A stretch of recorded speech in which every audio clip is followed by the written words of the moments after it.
안녕하세요. MBN B뉴스 김동환입니다. 안녕하십니까. 최혜정입니다. MBN B뉴스는 블록체인 전문 채널 MBN BTV에서 크립토 시장의 이슈들을 신속하고 정확하게 전달해드리기 위해 기획한 프로그램인데요. 앞으로 시청자 여러분과 함께 호흡하며 건전한 블록체인 생태계 확장에 앞장서 나가도록 하겠습니다. 오늘의 첫 코너는 오늘의 이슈를 살펴보는 크립토 이슈 시간입니다. 오늘은 한국정경신문 이상훈 부장과 함께하겠습니다. 부장님 안녕하세요. 네, 안녕하세요. 반갑습니다. 네, 먼저 부장님 간단히 소개 부탁드립니다. 예, 한국정경신문에서 IT부를 맡고 있습니다. IT 전반 그리고 블록체인도 다루고 있는데요. 가상자산 시장이 계속 관심도가 높아지니까 저도 이 방송에 나와서 여러분들과 함께 얘기하는 게 되게 기대가 되네요. 네, 앞으로 좋은 말씀 많이 부탁드리겠습니다. 네, 오늘 비트코인 가격이 또 마침 8% 정도 크게 떨어졌는데요. 많이들 이제 가상자산 시장이 어떻게 되는지 궁금해하실 것 같아요. 그래서 최근 가장 큰 이슈는 아무래도 이더리움 업그레이드였지 않습니까? 네네. 예, 그래서 이 이더리움 업그레이드 이후에 가격이 어떻게 될 거냐, 좀 오를 거냐 이런 기대들이 있었는데 네. 전혀 정반대의 어떤 현상이 나타났어요. 그래서 이더리움 업그레이드에 대해서 먼저 좀 설명 부탁드립니다. 예, 이더리움이 기존에는 POW라는 작업 증명 방식을 사용하다가 POS라고 불리는 지분 증명 방식으로 전환을 이제 지난 15일에 마쳤습니다. 네. 근데 아직 사람들이 쉽게 예측하지 못하는 게 가격이 오를지 떨어질지 예측을 못하고 있던 상황에서 바로 가격이 하락한 상태로 지금 이어지고 있거든요. 그래서 섣불리 가격이 오를 거라고 단정 짓기는 어렵지만 장기적으로는 알트코인의 대장 코인으로서 좀 더 안정적이고 수수료가 낮아지고 전송 속도가 빨라지게 되는 등 생태계의 저변의 확대에 단초를 제공했다 생각해서 앞으로는 좀 긍정적으로 보인다고 봅니다. 다만 지금은 약간 쉽게 예측하기 어려울 것 같습니다. 네, 그래서 이더리움 같은 경우는 이제 계속 좀 그동안 올랐었잖아요. 네네. 그래서 이제 이더리움이 갑자기 크게 떨어지면서 가상자산 투자하시는 분들도 그럼 그 다음에는 이제 뭘 해야 되냐 내가 매크로 지표들도 많이 좋지 않고 이런 문제들이 있는데 여기에 대해서 조금 조언 같은 거 해주실 수 있다면. 투자라는 게 이제 모두 다 개인의 책임이긴 하지만 시장이 전반적으로 굉장히 안 좋지 않습니까? 그리고 비트코인이 이제 탄생해서 벌써 14년 정도가 됐는데 다행히 그동안 그래도 되게 많은 데이터들이 축적이 되고 누적이 됐습니다. 전 세계 사람들이 사용하면서 그러한 모인 데이터들로 어느 정도는 유추할 수 있다고 보거든요. 물론 확신할 수는 없지만 그러한 데이터들을 가지고 학문적으로 접근하는 사람들이 되게 많습니다.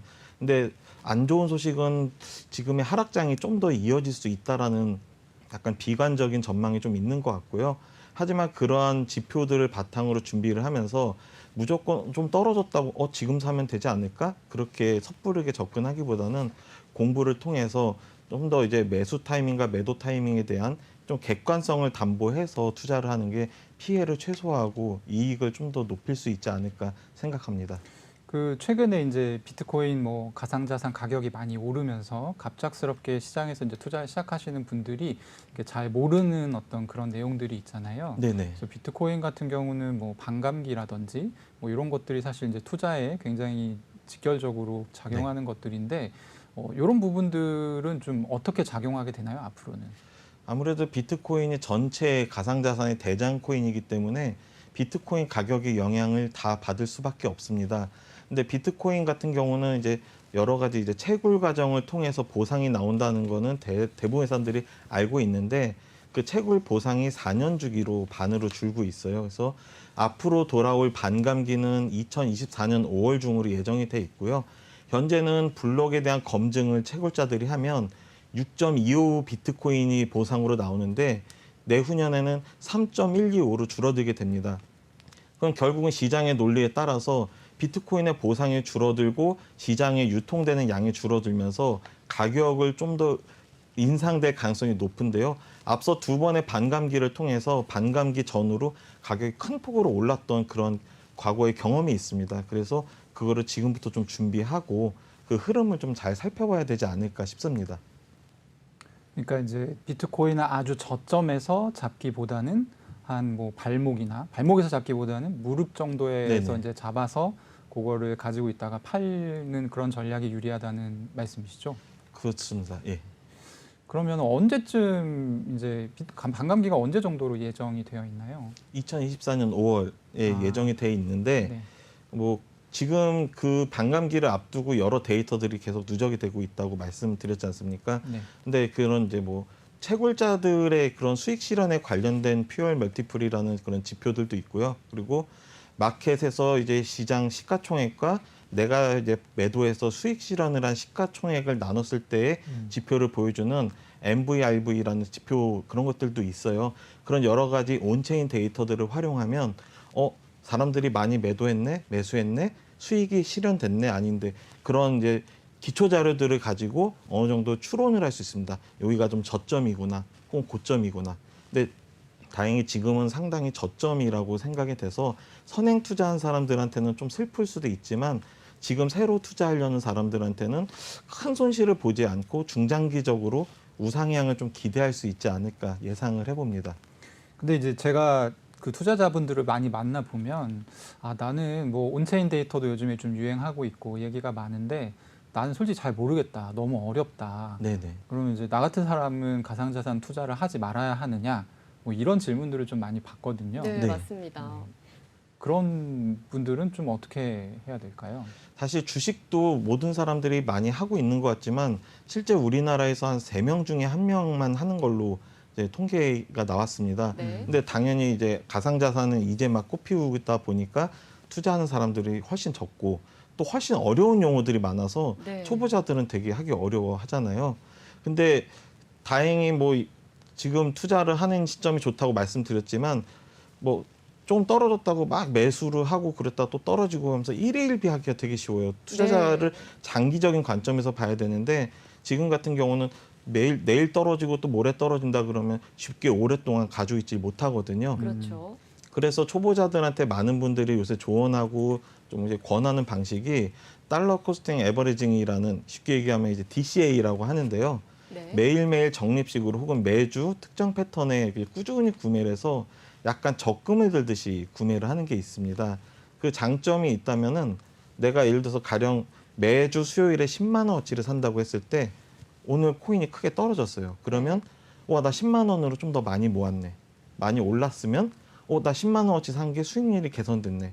그래서 좀 저점일 때부터 꾸준히 완만하게 장기적으로 모아가는 게 실질적으로 수익률도 높이고 리스크를 좀 최소화할 수 있는 방법이라고 봅니다.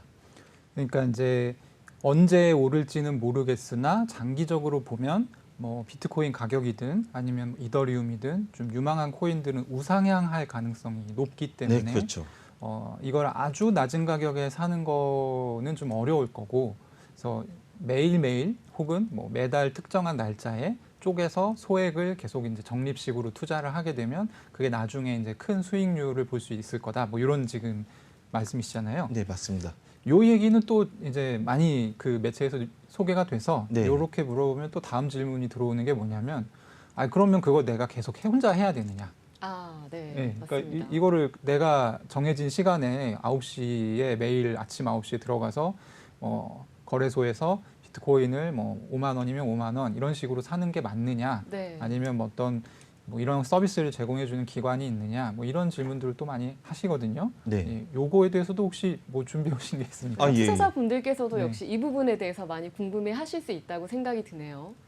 그렇습니다. 사실 유혹을 견디는 게 사람이 되게 힘들잖아요. 그렇죠. 오늘 수익률이 굉장히 높으면은 막 팔고 싶고 막 떨어졌으면 사고 싶고 근데 제일 좋은 거는 내가 정확한 투자 계획을 세워서 그거대로 원칙대로만 하는 거고요. 그거를 도와줄 수 있는 서비스들이 나오고 있는데 쉽게 얘기하면 대리 구매를 해주는 거죠. 내가 일정 금액을 예치를 하면 어떤 기관에서 그거를 정기적으로 계속 구매를 해줍니다. 네. 그리고 요즘은 그런 온체인 데이터들을 활용해서 네. 좀 더 저점일 때 많이 사고 좀 가격이 오르면 좀 저렴하게 좀 사는 양을 줄여서 좀 더 이제 그 DCA 기법을 활용함에도 불구하고 수익률을 좀 더 이제 고도화하는 그런 서비스들도 나오고 있고요.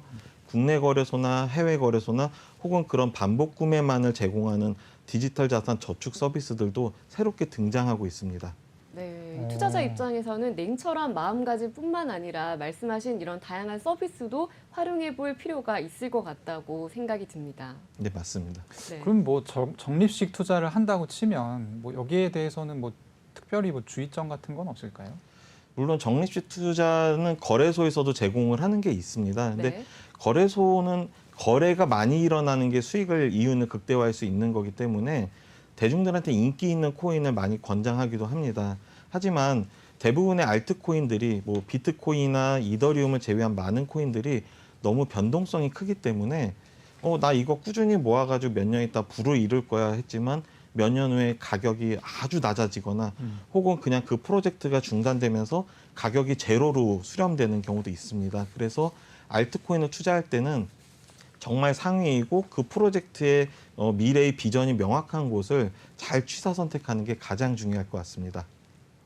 네, 어쨌든 뭐 오늘 이런 어떤 암호화폐 가상자산 시장에 대해서 굉장히 공부를 많이 하시고 인사이트가 있으신 분들의 투자 방법이 아니라 그런 걸 잘 몰라도 이런 투자법이 있다 정도로 이제 지금 소개를 저희가 드렸다고 보면 될 것 같고요. 네. 혹시 이제 좀 더 액티브한 투자를 하는 직접 투자를 조금 나는 해보고 싶다 이런 분들 아까 이제 데이터 온체인 데이터니 뭐 이런 참고할 수 있는 지표들을 여러 가지 소개해 주셨잖아요. 네네. MVRV 얘기를 해주셨는데 요거 같은 경우는 뭐 이렇게 정해진 값 같은 게 있나요? 그 MVRV 지표라는 게 가장 대중적으로 알려진 지표라고 보고 있는데요. 네. 지금 MVRV라고 온라인에서 검색을 해도 그런 많은 차트들을 보여주는 사이트들을 볼 수 있습니다. 그러니까 쉽게 얘기해서 지금 값이 1이 가장 저점이다 혹은 무릎 정도에 있다라고 보고 네. 과거에 높았던 게 한 5, 6까지도 갔었는데 지금은 변동성이 시간이 갈수록 좀 줄어들고 있어서 3 이상이면 시장이 많이 과열됐다고 보고 있습니다. 근데 제가 최근의 흐름을 보니까 지금 이제 1 정도에서 조금 내려간 그런 정도더라고요. 그러면 지금이 비트코인이나 그런 값이 이제 무릎 정도까지는 떨어졌다라고 볼 수 있고요. 그리고 나중에 그걸 꾸준히 뭐 반복적으로 구매를 하든 내가 가지고 있든 MVRV 지표가 3 이상이 됐을 때는 좀 이제 떨어질 수 있다라는 신호다라고 예상을 하고 대비를 하면 좋을 것 같습니다. 네, 오늘의 첫 코너 크립토 이슈 시간이었습니다. 이상훈 부장님 좋은 말씀 감사드립니다. 네, 고맙습니다.